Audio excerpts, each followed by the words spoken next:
Exam के एक रात पहले बुक लेकर बैठने पर लगता है जैसे पहाड़ जितना पढ़ना बाकी है, और उसे याद करने जाओ तो आंखों में बस नींद आने लगती है।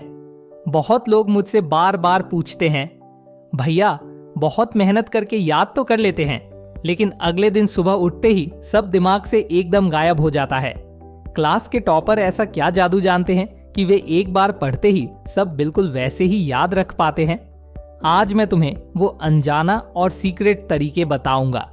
यहाँ कोई मनगढ़ंत बात नहीं होगी, पूरी तरह साइंटिफिक रिसर्च और साइकोलॉजी के बेस पर कैसे सिर्फ 2 मिनट में मुश्किल से मुश्किल टॉपिक को ब्रेन में परमानेंटली सेट किया जा सकता है। आज हम ठीक वही सीखेंगे। सबसे पहले हमें बहुत अच्छे से समझना होगा कि हमारा ब्रेन असल में कैसे काम करता है। हम जब कुछ नया पढ़ते हैं तो हमारा ब्रेन उन इंफॉर्मेशन को सबसे पहले शॉर्ट टर्म मेमोरी में जमा करता है, और इस शॉर्ट टर्म मेमोरी की सबसे बड़ी प्रॉब्लम यह है कि यह बहुत जल्दी फालतू समझकर डेटा को डिलीट कर देता है। फेमस जर्मन साइकोलॉजिस्ट एबिंगहाउस के फॉरगेटिंग कर्व के रिसर्च के अनुसार हम जो भी नया पढ़ते हैं उसका लगभग 60 से 70% सिर्फ 24 घंटे के अंदर ही हमारे ब्रेन से पूरी तरह मिट जाता है। क्या तुम सोच सकते हो, तुम पूरी रात जाग कर जो पढ़ते हो, अगले दिन उसका ज्यादातर हिस्सा तुम्हारा ब्रेन डस्टबिन में फेंक देता है। तो इससे बचने का उपाय क्या है? उपाय है 2 कमाल के साइंटिफिक टेक्निक, जिनका नाम है एक्टिव रिकॉल और स्पेस्ड रेपिटिशन। एक्टिव रिकॉल चीज असल में क्या है? इसका मतलब है तुम जब कोई चैप्टर, पैराग्राफ या कोई मुश्किल आंसर पढ़ना खत्म कर लो तो तुरंत बुक बंद कर दो। अब आंखें बंद करके खुद से सवाल करो, तुमने अभी अभी ठीक क्या क्या पढ़ा? बिल्कुल अपनी भाषा में उसे अपने दिमाग में रिकॉल करने की कोशिश करो। जरूरत पड़े तो मिरर के सामने खड़े होकर खुद को लेक्चर दो। हम स्टूडेंट ज्यादातर पैसिव रीडिंग करते हैं, मतलब सिर्फ बुक की लाइन के बाद लाइन पढ़ते जाते हैं और मन ही मन सोचते हैं कि हमारी तो पढ़ाई हो रही है। लेकिन असल सच ये है कि इससे हमारा ब्रेन किसी भी तरह एक्टिवेट नहीं होता है। जब तुम बुक बंद करके खुद से रिकॉल करने या याद करने की कोशिश करोगे, ठीक तभी तुम्हारे ब्रेन के न्यूरल पाथवेज बहुत ज्यादा स्ट्रांग होंगे। और रिकॉल करते समय अगर कोई पॉइंट भूल जाओ तो घबराने की कोई बात नहीं है, बस तभी बुक खोलकर उस पॉइंट को एक बार देख लो। यह तरीका तुम्हारी पढ़ने की स्पीड को कई गुना बढ़ा देगा। अब आते हैं स्पेस्ड रेपिटिशन की बात पर। कुछ याद करने के बाद उसे शॉर्ट टर्म मेमोरी से लॉन्ग टर्म मेमोरी में भेजने के लिए तुम्हें एक तय समय के बाद उसे रिवाइज करना होगा।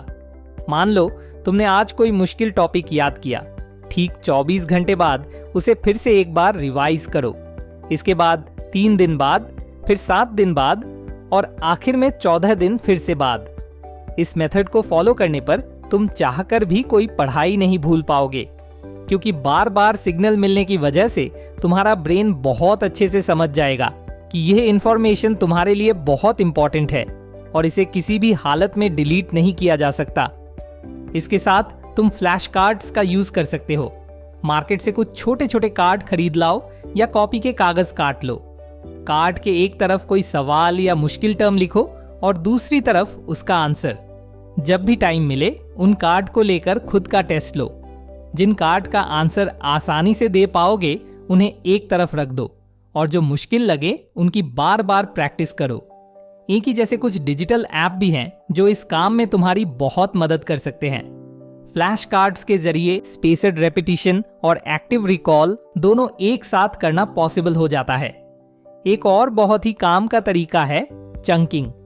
बहुत बड़ा और मुश्किल पैराग्राफ, फिजिक्स का डेरिवेशन या मैथ फॉर्मूला देखकर हम पहले ही डर जाते हैं और हमारा ब्रेन उसे प्रोसेस करने से मना कर देता है।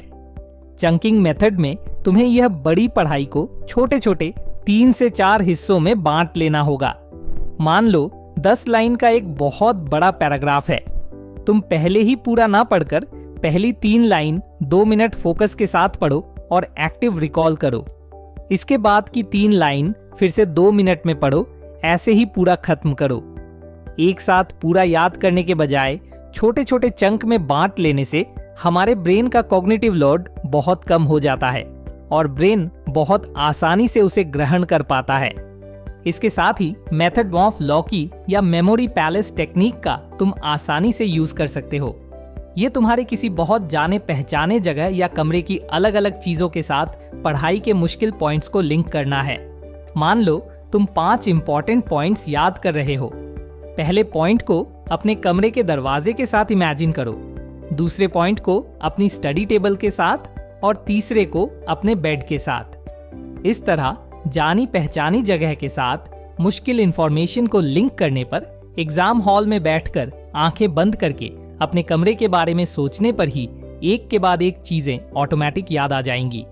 सबसे आखिर में लगातार घंटों तक पढ़ने से खुद को रोको, क्योंकि लगातार पढ़ने से ब्रेन थक जाता है। इसके लिए पोमोडोरो टेक्निक का इस्तेमाल करो। 25 मिनट पूरी तरह फोकस देकर पढ़ाई याद करो और फिर घड़ी देखकर 5 मिनट का एक छोटा ब्रेक लो। लेकिन ध्यान रहे, इस ब्रेक के टाइम में किसी भी हालत में मोबाइल या सोशल मीडिया का यूज मत करना।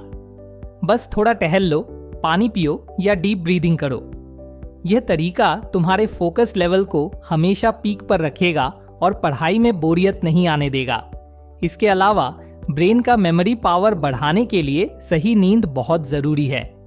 तुम दिन भर जो पढ़ते हो, रात में सोते समय तुम्हारा ब्रेन उसे प्रोसेस करता है और अच्छे से लॉन्ग टर्म मेमोरी में सेव कर लेता है।